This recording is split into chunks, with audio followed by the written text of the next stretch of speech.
नमस्कार सभी को, स्वागत है आपका चैनल संकल्प एकेडमी पर। मैं वंदना पांडे आप सभी का हार्दिक स्वागत और अभिनंदन करती हूँ। आज की इस क्लास में हम बात करेंगे नकेनवाद या प्रपत्तिवाद की।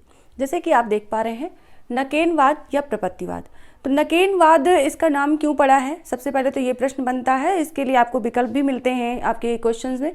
तो विकल्प में आपको 3 कवियों के नाम दिए गए होते हैं, जिनमें से आपको ये बताना होता है कि किन 3 कवियों के नाम के प्रथम अक्षर को मिलाकर के नकेनवाद को बनाया गया या नकेनवाद को प्रकाशित कराया गया था। तो इस पर हम बात करने से पहले देखिए, आपको सबसे पहले तो ये बता दें कि अज्ञेय द्वारा जो संपादित द्वितीय तार सप्तक था, यानी कि आप तो जानते हैं उन्होंने तार सप्तक, द्वितीय सप्तक, तृतीय सप्तक, चतुर्थ सप्तक तक संपादित किया है सप्तक के नाम से। तो जो दूसरा सप्तक उनका प्रकाशित हुआ था, उस दूसरे सप्तक से प्रभावित होकर के नलिन विलोचन शर्मा जी ने, एक नाम आता है नलिन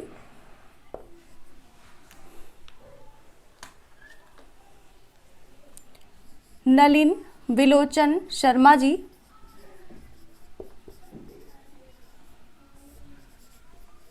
ये नाम जो कि दूसरा सप्तक, अज्ञेय के दूसरा सप्तक से प्रभावित होकर के नलिन विलोचन शर्मा जी ने अपने 2 साथियों, एक केसरी कुमार और एक नरेश कुमार को लेकर के, इन तीनों व्यक्तियों को एक साथ लेकर के उन्होंने एक नकेनवाद की जो है परिकल्पना की, जिसमें से थे एक नलिन विलोचन शर्मा और एक थे केसरी कुमार और एक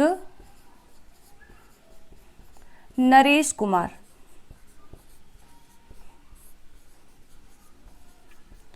तो ये 3 व्यक्ति थे जिनको लेकर के कि नलिन विलोचन शर्मा ने अपने इन दोनों मित्रों को लेकर के नकेनवाद या प्रपत्तिवाद की परिकल्पना की थी, और उसी का जो है नकेनवाद के प्रपत्तिवाद का प्रकाशन 1956 में करवाया था। यानी कि ये जो है, ये नई कविता के बाद प्रकाशित हुआ था 1956 में।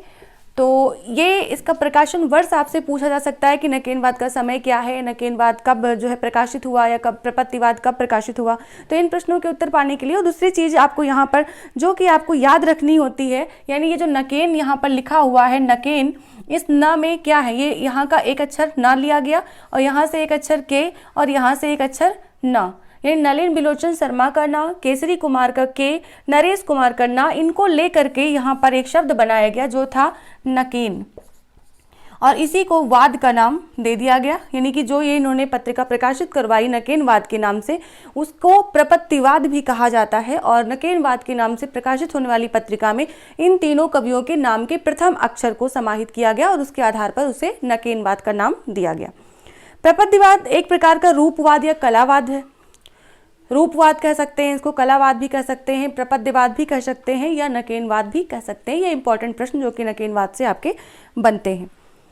और प्रपत्तिवाद जो है वो प्रयोगवाद के समानांतर चलने वाला वाद है, क्योंकि प्रयोगवाद उस समय चल रहा था, उसी के साथ नई कविता का भी प्रकाशन होना शुरू हो जाता है 1954 से, और उसी के साथ 1956 से ये, तो ये सब मिली जुली जो है उसी समय की घटनाएं हैं, सामयिक घटनाएं हैं, जो कि अपने आप में अलग अलग गतिविधियों को अलग करती हैं। ठीक है, तो ये जैसे कि इन्होंने, केसरी कुमार ने प्रपत्तिवाद के विविध सूत्रों की चर्चा की है।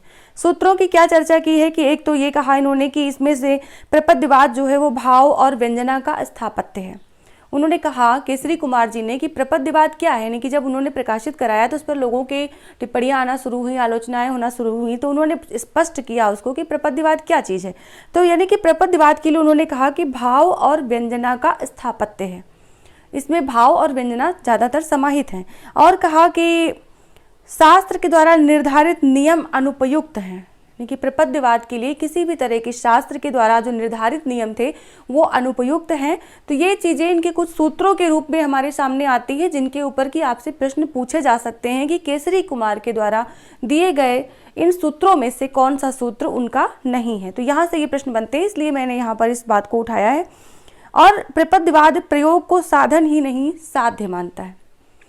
प्रपत्तिवाद जो है वो प्रयोग को साधन ही नहीं साध्य मानता है, जबकि आप जानते हैं कि प्रयोगवाद को अज्ञेय ने साध्य न मान करके साधन माना हुआ है। ठीक है, प्रयोगवाद को साध्य न मान करके साधन माना, वो भी दोहरा साधन माना है अज्ञेय जी ने। और यहाँ पर केसरी कुमार जी कह रहे हैं कि प्रपत्तिवाद जो है वो साधन न होकर के साध्य है। तो ये दो चीज यहाँ पर मूल अंतर जो आपको देखने को मिल रहे हैं प्रपत्तिवाद यानी कि नकेनवाद और प्रयोगवाद के अंतर्गत। प्रपद्यवाद जो है दूसरों के अनुकरण की तरह अपना अनुकरण भी वर्जित मानता है, यानी किसी और के अनुकरण करने की तो बात ही जाने दीजिए, वो अपने ही अनुकरण को, यानी कि जो वो उन्होंने जो एक काव्यधारा चलाई उसी का अनुकरण करना भी वर्जित मानते हैं। ये इनके सूत्रों के अंतर्गत आता है।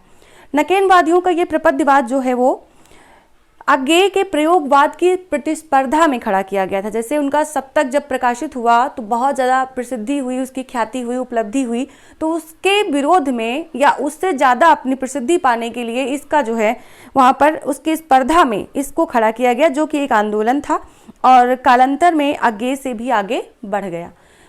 जैसे जैसे समय जाता गया वैसे वैसे अज्ञेय की विचारधारा जो है वो नीचे जाने लगी और इधर नकेनवाद यानी प्रपत्तिवाद को जो है मान्यता मिलने लगी और लोगों ने उसको समझना शुरू किया।